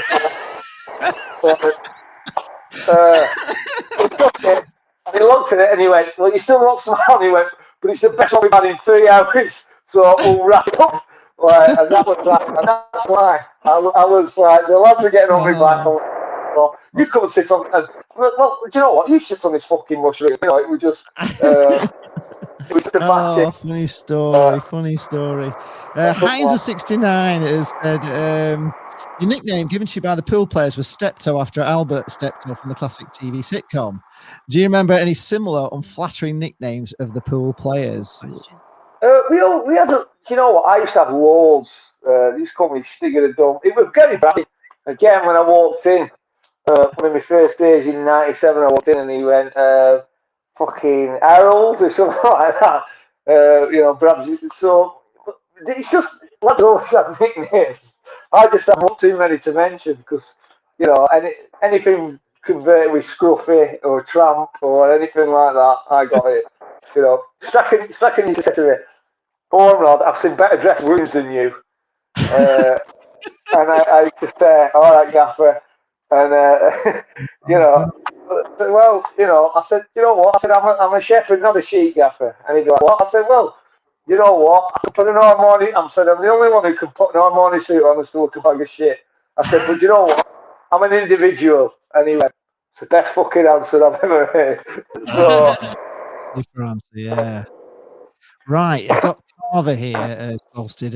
How does it feel to have a room named after you, the Ormerod Sports Bar and the new Blackpool Sports Club, the Anfield Club? What does that mean to you? oh, unbelievable. I mean, I'm still waiting, hopefully, when all this COVID madness is over. I'm going to get a minibus from my mates and we're going to come down and we're going to have an afternoon in the Jimmy Anfield Club. Really looking forward to it. Absolutely honoured. I've seen the artwork on it, which looks amazing. Once my forehead look a bit bigger than, but I'm really looking forward to it. It looks amazing. And like I said, I can't. You know, that's why I'm going to bring a couple of my mates down. We're going to have a few beers. We're going to have an afternoon down there. So hopefully it'll be a good one. But yeah, unbelievable. That'd be a great day. Oh, that's brilliant. Can I ask you about Jimmy Armfield? Did you have much contact with him when you were at Blackpool, and how much of an inspiration was he to the players? You know what? It's a funny story, this, and it's a true story. When I broke my leg in '99, I used to go in the gym. I used to have to be first one in. Baz used to moan because he had to take me in, but I used to go in the gym, and Jimmy Armfield would be always on the exercise bike, and I didn't know who we were. Right? This is how fucking thick I was. I didn't realise he was Jimmy Armfield. So I go to the gym, and then I just been in for 2 or 3 hours. He started telling me these stories about how he played against Pele and all this, and I'd be like, I go to Baz on my own. I go, "This guy's fucking Jim. He's winding me up." He played against Garincha and all this, all of the and I'm like, "Fucking right." You know what? I mean, I'm like, he's proper winding me up. Like, he's taking piss out of me. He's telling me he's played for England and all this. And Baz's like, "Is it?" I'm like, "Well, if he has, why is he doing in the fucking shed at Squares Gate with me?" You know. And then obviously, like, Jimmy Armfield, then asked me that, and I was like, "Ah." And then I was like, "Oh my god!" Oh, you know, yeah, amazing. For about 2 months, he's telling me these stories, and I would sit and listen to him, obviously, but I thought we were winding me up, but some of the stories he was telling me, you know, Bobby Robson and all that, Bobby Charlton and you know, and I was just like the '62 World Cup, which Garrincha, as a kid, I was a right winger, so Garrincha, I mean, Jorginho in '97. I grew up watching Brazil teams, like black and white videos. I always liked, you know, I used to, before Google and all that, no one really knew who Garrincha were and that, and he pretty much won Brazil the tournament in Chile in '62, which Jimmy Anfield played in. He's telling me this game when he played in him, so I'm like, it's fucking, and he said good, so my ears first. I'm like, what? You know, amazing. I look back now and go, fucking hell. I remember going to the Lily show, and then there's a big article on Jimmy Anfield. And I'm wheels and I'm like, fucking him! It's actually him. For 5 months, I thought this guy would take a piss out of me. I said, he's got fucking, you know, he's part of the England '66 World Cup squad. You know, but yeah, madness. Wow, amazing. Just let me see if I can just get another question here. Can I ask you, you played with some amazing forwards at Blackpool over the years. You had DJ Campbell, Stephen Dobbie, Luke Varney, Super Kevin Phillips, Loire. Who was your favourites? It has to be Big John Murph. Me and Murph at that time, and Paul Simpson as well, Simo on that left wing with me and Murph playing up front. Just because we were very selfless partnership. If one were in a better position, we play each other in, and it stemmed from when he first signed from Chester, and we were having a circle, and it was youngest in, and someone got it younger than us, and then it was like it come to me and him, and it was like, well, how old are you? I mean, we're 22. Well, what year were you born? 76. Well, what month? October. Well, what fucking day? 18th. So we were both born on the same fucking day, same year, same month. They're like, well, what time? I'm like, well, I don't know. I have to ring my mum. I can't fucking remember what time. And that was when he first signed. That was the first day he signed. And obviously I broke my leg, so that thingy. But as a proper, you know, like a natural partnership that you just played off and you knew each other what you were doing. You have to be a big Murph. We, you know, and he was such a dry, like Ben Burgess. Ben Burgess is the same. The two people, the big centre forwards, but they're so dry and they just have me in stitches. I like Ben over there on radio said, and I was doing this family game. He just has me in stitches, but big Murphs like that. They're fucking brilliant people. Yeah. Oh. I know. I think Mark Bolan keeps asking the question, but we have actually touched on this, Mark. You know, regarding the condom on the shoulder. So if you watch the video back later, we did touch that. We have actually talked all about Brabs and that, haven't we? So we've already done that one. So that's already been asked. I've still got the we have a Darlington fan in Ian Barrow, and he's here. He's asking, do you have any memories playing against the old Darlington FC when they used to? Did you ever get a game there? Did you play them? Yeah, we beat them. I scored an header. We beat them at the ground just before they moved into the new one. Rick George went on safe cracker with the chairman, if I remember. Yes, he was. He was. And he built them a kind of a white elephant of a ground, didn't he? Just before we beat, I think that was the last game of the season actually, where I scored an header. We went. I forgot their old ground, but Richie Wellen scored and someone else. We beat them 3-1 at Darlington. Always a hard club, you know, a good club. I mean, I think the season before they spent a lot of money and they didn't go up, so he published all their wages in the press. I think it was in Gabbiadini. Remember Marco Gabbiadini played for him. So if I remember that. Yeah. Good club, Darlington. Absolutely, you know. Again, heartbreaking what happened to them. You know, they're on the way back. He keeps telling us they're on the way back. They're coming back. They are, because at the end of the day, it's, you know, it's the fans who suffer. You know, when all the aftermath, it's the fans at the end of the day, and it's a shame. It is.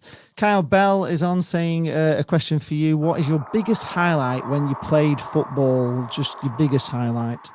I don't. There's too many to mention, to be honest. I think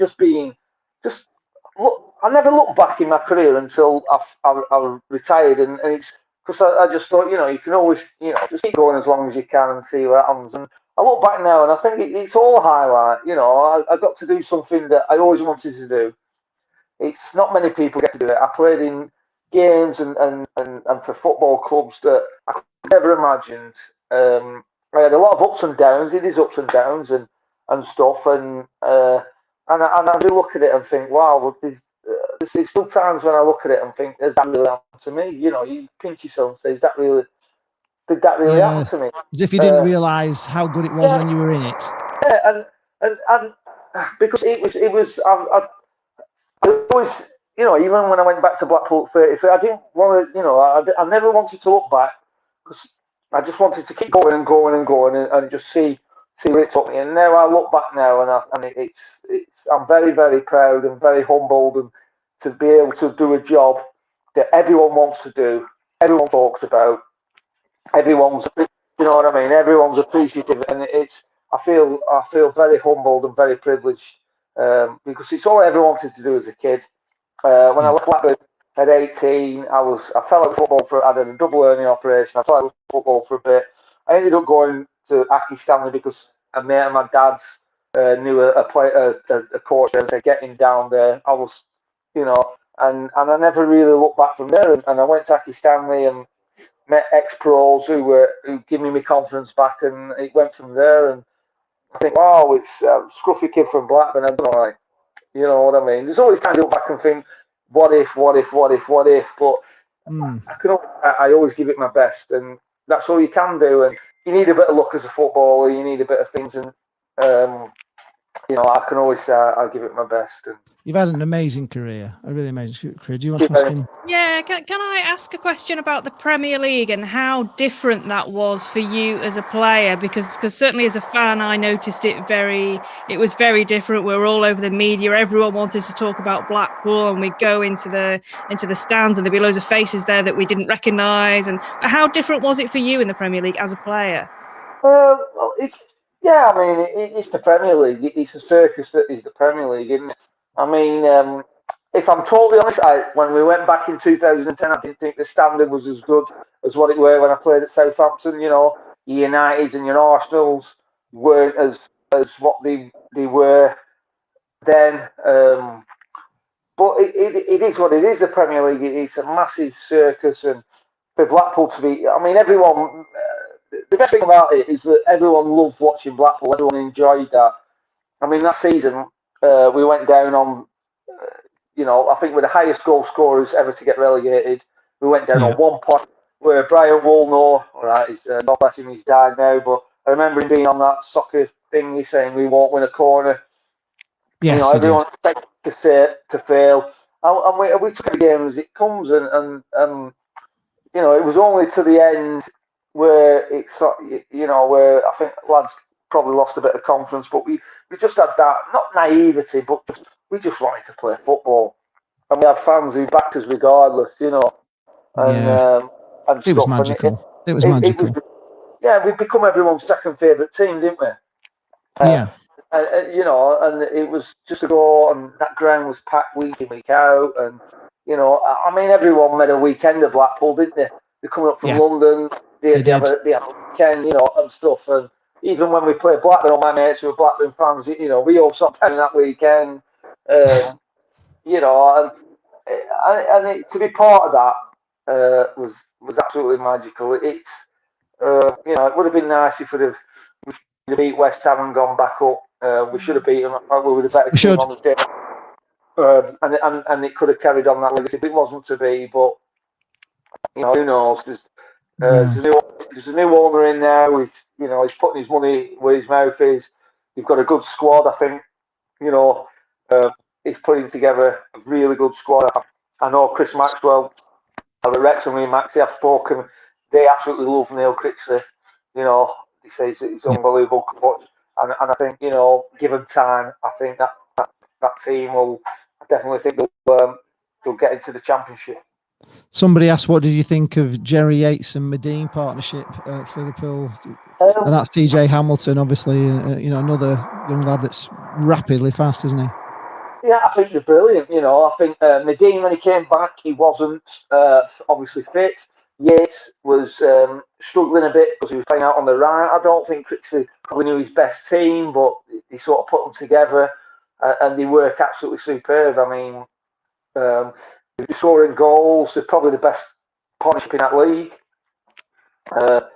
Because and there's not many partnerships in that league anymore, is there? It's everyone's gone with the 4-3-3 and stuff. So, but again, you've got a team there. I mean, CJ Hamilton's obviously injured. They've suffered a lot of injuries, but he's got a quality. He's got a squad full of really good quality footballers, and because they've been a bit naive when they first came into the league.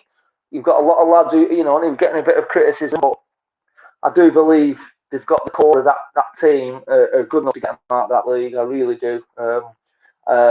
They showed that when they played West Brom. They showed that when they played Brighton. That when they can rub shoulders with them, they can play football as good as them. I think they struggled against the lesser teams who were a bit horribler, or a bit more long ball, or a bit more in your face and stuff. I think, but that comes with experience. And I think he's got a lot of players who are still learning the, proper football, if you will. They come from under 23s and stuff, and they're learning what it's like to play in the football league. It's a bit harder. But it is. It's horrible. It's everything. But as footballers and as a collective, they've got a fantastic group of footballers, really talented. And like I said, Chris Maxwell turned to me and said, "Do you know what?" He said, "He's that good, Brett. He makes me feel that everything I've done for the last 15 years." It's gone off. Oh, it's all right. You're back. Hello. You're back. I think it's just you. That might be my earpods. We can hear you. Can you hear? Oh, Hello? you won't be able to hear us. We can hear you. Something's gone off. No. Oh no. Technology. We can hear. We can hear you. I don't know how to do this. He won't be able to hear us, will he? Do we need to kick him out and bring him back in again? My earpods have gone off. I don't. Let's try and tell him we can hear him. Oh, he's gone. Oh, he may come back. Sorry about that, folks. We just seem to have lost Brett. He may have touched his AirPods by mistake, and I don't know. Oh no. Oh well, it's been a fantastic. Shall we wrap up? We've been an hour and a half. I don't know. Oh no, he's back. He's back. We've got him back. Hi, Brett. Can you hear us? I think my earpods thing went. I'm crap at technology. That's actually okay. We can hear you fine. Can you hear us? Yeah, fine. All right. Well, that's actually better. We're not getting that noise that we were getting before. You were telling us a story about what Chris Maxwell was saying. Oh yeah, and he said like the way Neil Crixley goes about, the training and everything behind the scenes and that. It makes him feel that the previous 15 years he's done is absolutely wrong. So, and I've heard that a few times off people. He's very highly recommended. He's still learning as a manager. It's his first real big job. And I think given time, I think it's exciting times for Blackpool. I really do. Yeah. Brexit Boys on Tour asked, who was the hardest defender that you've come across? Quite a few. The Prem. I think Rio Ferdinand was one of the hardest. Was he? Because he was as quick as you. He was just, he could read a game. No matter what you did, he could keep up with you. He was probably Rio Ferdinand. But there was a few in the Prem. When you play in the Prem, well then at that stage, we Arsenal defenders and all that. They were absolutely top quality. Yeah. Not just hard, but hard to play against because they're so fast and everything, aren't they? You can't even it was just depressing sometimes. Melvin Capleton, that's a name. I'm not sure if it is the past. No, he actually is Melvin Capleton, but he's saying, who's the best player you played with, Brett? Oh no, that's a tough. I've been asked that a lot, and it's. I think it's circumstance. Like obviously, I played with Matt Latiz, but end of his career, it's who you played in your prime, and it's a very difficult question to ask because it's about circumstance and timing. I've managed to you know, been fortunate enough to play with some unbelievable players. So I couldn't really say one individual, simply because of at different times in my career, I've played with players who have been absolutely outstanding. But, you know, it's like, you know, Messi, Maradona, it's different times, and, you know, it won't be fair, I don't think. No. Brexit boys on tour again. How did it feel going top of the Premier League after one game? What was it feeling like in Blackpool when we were actually sat top for a few hours? It was brilliant watching Match of Day when we were top of the league, and it was like, this is it, right? Blackpool are top of the Prem. You know, Photoshop that, and you know, print that out and get it, laminated and stick it on your wall. One game, Blackpool top of the Prem, and I mean, I don't know how long it might take till they ever get there again, but I can honestly say I played in the team that we were top of the Prem after one game. So. And I've never been top. I played at Southampton for 4 years, and we were never top. No. Somebody asked on the forums on the AVFTT, what's it like actually being a living legend? Well, do you know what? I'm very humble when I come to Blackpool. It's nice because when I live in Blackburn, I mean, I said to people in Blackpool, I wish my kids felt the same that you lot do, because you know, it's here I'm just Brett and Scruffy, and I'm just the dad and stuff. So. I still, do you know what? I still find it very humbling and stuff, because I think if people feel like that, then I've done something right. If they feel like that about me is the way I felt about players when I was a kid, then I've done something right in life. That's for sure. Yeah. Anybody who watches this channel will know, because I'm asked it loads of times, who's my favourite Blackpool player, and you are my favourite Blackpool player. Thank you very much. So there you are. You are of all time. You are top of the tree for me. I just love the way you play. I love the way you chased every ball to the. Sometimes you got balls back that you should never have. You know, you had no right to get to that byline to get to him, and just the way you played. I just adored you. Thank you. Stephen Roberts says, we'll never forget all you did for us on the pitch. We owe you so much, Brett. You really are one of the greats. You've earned your place alongside Sir Jimmy Armfield and Sir Stanley Matthews and Morty. So there you are. Wow, That's as good as it gets, Brett, honestly. My mate actually texted me and went, there was a thing about that, and you come like, I think I come 34th, and I'm like, and I'm shaking my head going, wow, because I mean, you're mentioning names there that you know, they play for England, you know, they've been absolutely. And it's I can't.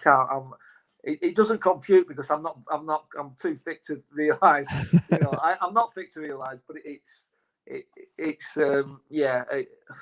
don't. Surreal. I have no words. I don't know what to say. I really don't know. But I'm incredibly humbled and grateful. That's all I can say. Well, there's lots of people coming in here. John Scott said, I didn't think it was possible for Ormerod to be even more of a hero, but after tonight, he is absolutely amazing interview. So there you are.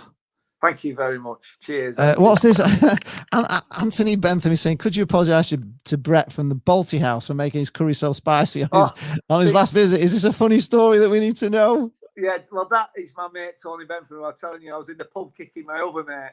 Right? All right, okay. He texted him purposely. We went for a curry, and I have a tikka masala, but I don't really like spicy curries. And I was doing really anxious, so obviously he rung me up and said, right, we're all here waiting, what do you want? So I told him, and he asked for it extra hot. So after through, I was like, and I'm like, you know, I'm crap with it. I was sucking ice cubes for about 20 minutes. He ruined my food basically, but he's one of my best friends. So he's texting in, he told me, fuck off, right? Brexit boy on tour, he's got some questions here. If you have to make a five-a-side team with players you play with, what would it be? What would be your five-a-side team? I honestly don't know, but I know I wouldn't be in it. I won't get in it. There's no chance. You know, we have five-a-side teams. We had like Danny Coyd and Jamie Milligan and players like that who, in five-a-sides, unbelievable. They would win anything. But yeah, whatever it were, I won't be in it. I won't be good enough to get in it. That's for sure. We beg to differ. Eugene McGeever says, do you miss playing football now?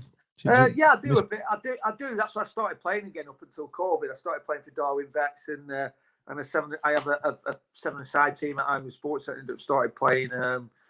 and stuff. I didn't play for about 2 years, and I just started playing again. But obviously, my body doesn't do what my mind thinks. I still think I'm 21 again, and I can run.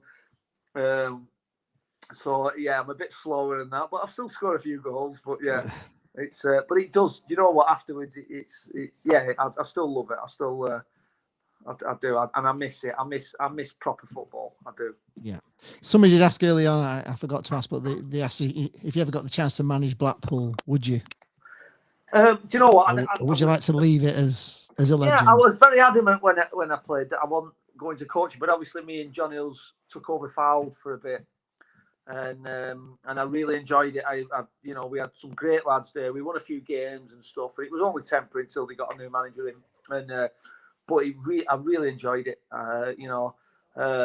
Just the day-to-day, back in just training with the lads again, and I was joining in and that and stuff, and just the crack with lads and that, and I absolutely loved it. And if the opportunity ever came around for any, thing, if you'd have asked me before that experience, I'd have probably gone, no, that's me. But no, after that experience at Foul, it was so good, and. We had such a good time, and like I said, it was just a day to day with the lads, and I loved everything about it. So I'd never say never. Never say. We may well see you back at Blackpool. I've got to ask this one because David Scholes has done a £5 super chat. So I've put him up there. He said, "What question would you actually like to be asked? Do you have a question you'd like us to ask you?" I have no idea. I'm not that intelligent. I don't know. Is there something you wish we'd have asked you that you'd love to tell us? No, not really. I'm just pretty much. I have no idea. That's absolutely fucking. We've asked the good questions. That's you have asked the good questions. We have. It's been a great night. It's been an absolute pleasure. Once we go off air, when I'm in bed, I'll probably think, oh yeah, there's one there. It comes. But that's because, I was going to ask you actually. I just remembered now that if I remember, your dad. Yeah. I don't know if you were superstitious, but your dad was superstitious, and he would never ever watch you play on TV. He listened. Is it right? He listened to the playoff final on the radio. He would only ever listen on the radio. Yeah. What was what was that reason? Did he watch you on TV one time and you didn't play well or something? He never said. No. I took him to FA Cup. I got him to go FA Cup final and we got beat. But he used to listen to Radio Lancashire with his cousins on a Saturday. Yes. You couldn't go in and thing you. He was adamant. I have my old superstitions. If I ever played well in a shirt and tie, I would wear that shirt and tie until I had a bad game. Or I remember once travelling to Bloomfield and there was an accident on 55 and I had to go all the way around the houses, around Preston and all that to get to Bloomfield. And I had a really good game, scored a hat-trick. So for about 3 weeks, I travelled that way, even though it was way out of my way. Simply because, I was a bit superstitious, but my dad was. And, I got into the cup final and we got beat. So the playoff final, I said, "Do you want to come?" And he just went, "No." So I didn't argue. He said, "I'll get my cans, I've got the radio on, I'll be fine." And we won. So he was right. Yeah, no, he was right. Mick S says, was Brett at the club when the fax machine ran out of paper? You remember there was always a problem with the fax machine during transfer deadline days, wasn't there? I don't know. I'm not sure it was the paper. I think they unplugged it. Yeah, you used to go on holiday and everything, didn't you, during the transfer? I think it tripped. The electricity tripped. I think that's what it were. Steve Hutchin asks, "What are you doing? What is Brett doing for a living now?" Well, we know you're doing the radio, aren't you? That's and I helped John Hills. John Hills, who obviously one of my best mates in football. He had some DPD franchises, so I did a bit of driving for him, which was a bit surreal, really, because I did round Leyland and that. And I remember a Preston fan, I opened door, and a Preston fan said to me, he went, "You're Brett Ormerod, aren't you?" And I was like, and you used to have to get him to sign for something. And I went, "Yeah." I said, "I just help me, mate, like on days, keep me busy." He went, "I've been after your signature for 3 years, and now you want mine." So I just started laughing. So I did that, but now I just help him like look after the vans and stuff for him and stuff. So I pretty much just do as little. I just bodge about. I keep myself busy, but I do different things. I'm a bit of a odd job man, if you will, but just Ton of chill. Jane's got a great question for you. Yeah, I mean, I think you missed out. You weren't at the club when we did our pre-season tours of Latvia, were you? But did you go on the pre-season tours to St Kitts and Nevis? I went to St Kitts. St Kitts was the first tournament we went after I come back from my broken leg. We won that. What is it at St Kitts? That was the first time when I didn't play the first game. I played the second game against, what were they called? I can't remember. But and first touch I had, someone smashed me right on my leg. Right on my leg, where I broke it. And I got up, and it was like, that was the best thing that probably could have happened to me. Because it was like, it was fine, and I was like, oh, it gave me the confidence to think, yeah, my leg's all right now. But yeah, I did go to Latvia. We had a mid-season trip. We Oyston, we all the way to Latvia when DJ first signed. So I didn't go on pre-season to Latvia, but we did go on mid-season, like, and stuff. And that was eye-opening. Yeah. What was it like playing with DJ Campbell? Because he was a character, wasn't he? Yeah. Do you know what? Sorry, poor fellow. DJ was brilliant. He was just part of that squad. You know, we had such a tight-knit bond. You know, he'd obviously come the pre-season before. He came, me and Charlie coming on loan under Tony Parks, if you remember, and stuff. So, you know, it wasn't, when he came back in, it was just like, you know, like, it's like your brother coming back. It's something, you know, a part of your family. When he re-signed, it was just like, it was just natural. It was just meant to be. It was like, oh, you've been missing, now you're back. And, you know, and I mean, he played his best. Everyone played the best stuff because we had, like I said, we have such a tight-knit group. I think it was the pinnacle of the career for quite a lot of Blackpool players, wasn't it? It was absolutely. I don't think any of them have done. You know, even Charlie, you would say, you know, he has done well, but he's not done what he did at Blackpool. He was a legend at Blackpool. Could you understand him? So somebody asked, could you understand him, Charlie? Because he's Scottish. Someone saying, was he hard to understand, or could you understand Charlie with him being Scottish? Yeah, well, I had to, because I had to understand Cranes, and you know, I've been with Cranes. Me and Cranes first met each other at Southampton. He came to Southampton. Then we were both at Leeds, and then at Blackpool. So I know Cranes better than anyone. And when him and his missus used to like talk to each other, I could be sat there like, they might as well talk French. I didn't have a clue what they're on about. So I just I'd like a tennis match. I'd be just looking at one to others. They had a go at each other. I'd be like, well, talking. I've not a clue. But yeah, great lads. Like I say, it was just one massive family, so tight knit, and still to this day, like I said, we still have a WhatsApp group. We still talk. Was it in the summer where they played the Forest game at Forest on YouTube, and we were all watching it, and we were all just commenting on, and you forget how good we played, you know, in them games and stuff. Oh, that was an amazing night, wasn't it? The Forest. We haven't even talked about the Forest semi-final, have we? Yeah, we was all on the WhatsApp, all watching it. A few beers, all watching it, and going, "Oh my God, I can't remember that." And just a magic night, unbelievable. It was incredible. Stephen Roberts is saying, "Is there anything you regret in your career? Do you have any regrets at all?" Yeah, I mean, I wouldn't say regret because. You know, I missed a penalty on my Leeds debut and split my head open, and 40,000 Yorkshiremen not like me. You know, I still go to Leeds now, and people remind me of that. Like, you know, it's like, oh, all right, mate. But it's not regret because I always give it my best, and I think if you always try your best, whatever happens, you know, it's different nowadays. There's a lot of pressure on players nowadays because Twitter were coming in later on, you know, and I think. I look now, and there's a lot of abuse on social media. That's a big thing now, and yes, it's like having a personal phone call to you. You know, no one goes out to play, have a bad game, and no one goes out to miss a chance. That's football, and if you don't like your team losing, then don't be a football fan because that's what football. You know, you've two teams, professional players going at each other. And one's going to win sometimes, one's going to lose. One's going to lose, yeah. You know, and that's football. And if you don't like it, then don't watch it. Yeah. You know, and if a player has a bad game or makes a mistake, then so be it. You know, they're on the threshold. They're playing against the best players around. That's why they make mistakes. Yeah. If there were no mistakes, there'd be no football. There'd be no goals. And if you don't like it, then don't watch it. You're not a football fan. That's so true, Brett. Honestly, you know that's what I mean? That's a lesson for us all, really. When we all, I mean, Holloway used to be big on that. He used to say he wants, if a plumber, you used to get comments like, well, if I didn't do my job, I wouldn't get paid. Well, if you're a plumber and you're putting piping up, you haven't got another plumber trying to rip it off and put his own up. You know what I mean? And that's how Holloway used to explain it. And he did. You're not playing against dog and duck. You're playing against other professional athletes who their fans want them to win, like you want your team to win. Yes, and exactly. You can't both win.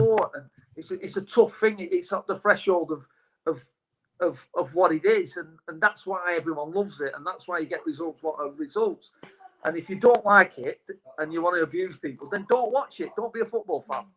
I learned a long time ago that you just can't enjoy football. So for me, I just make a day of it. I find a nice pub, and go for the weekend or whatever. You can't make it about the football because it's too painful half the time. Well, of course it is. That's what it is. I mean, it's. I think it took Man United fans when you've gone through this thing. A lot of Man United fans, because a lot of Man United fans didn't support Man United or weren't born in the 80s when Liverpool were winning everything.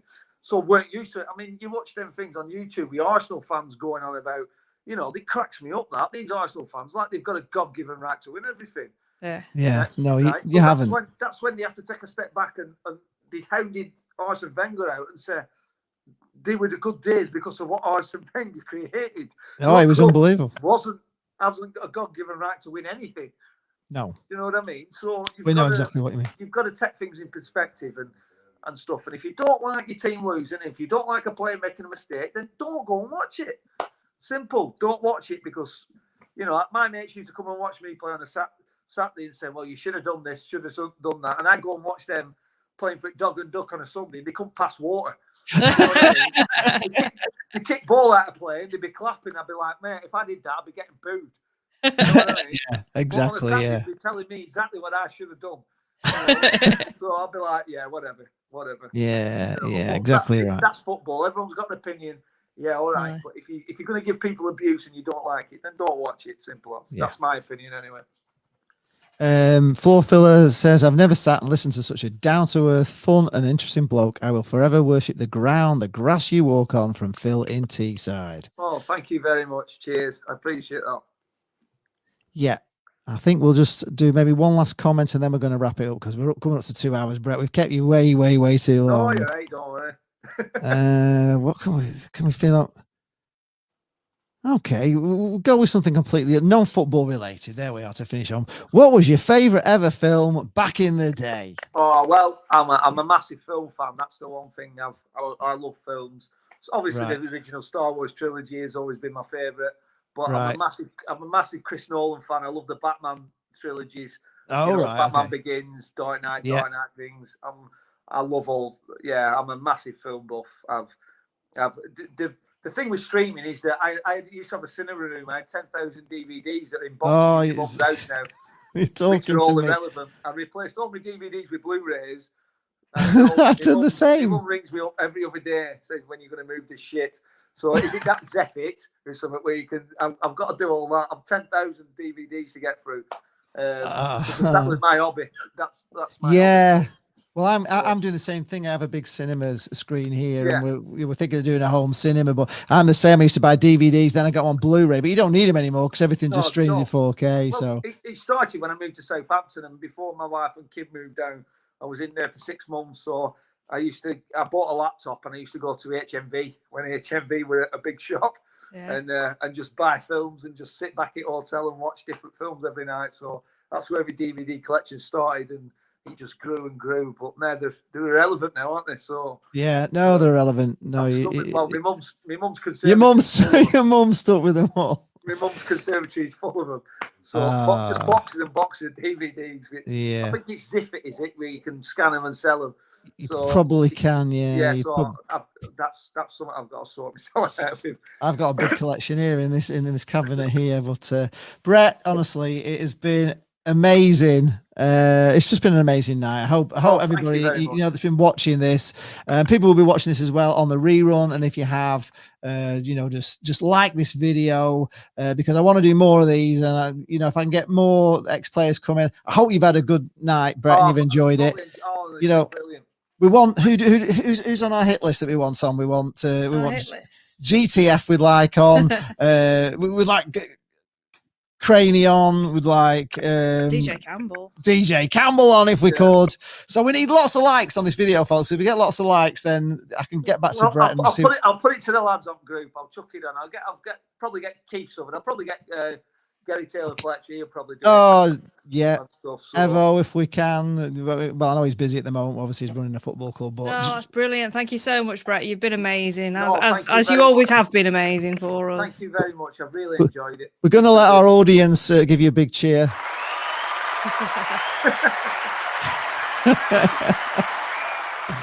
That's a big thank you from everyone. Thank you for watching. Thank you to Brett, Sir Brett Ormerod, who he is. Thank you very much, Brett. I'm going to go. Let me just go to the closing when I find it. Our closing credits, and we shall get off, and we'll let you go and enjoy your beers and enjoy your night. And it's just been, honestly, Brett, it's been one of the highlights of everything we've done on YouTube. It's amazing. You're an absolute superstar. Thank you so much. You can stay there, and I'll chat to you afterwards as well. But we're just going to the outro now. Thank you. Thanks for watching, everyone. Thank you very much. See you Saturday. See you Saturday.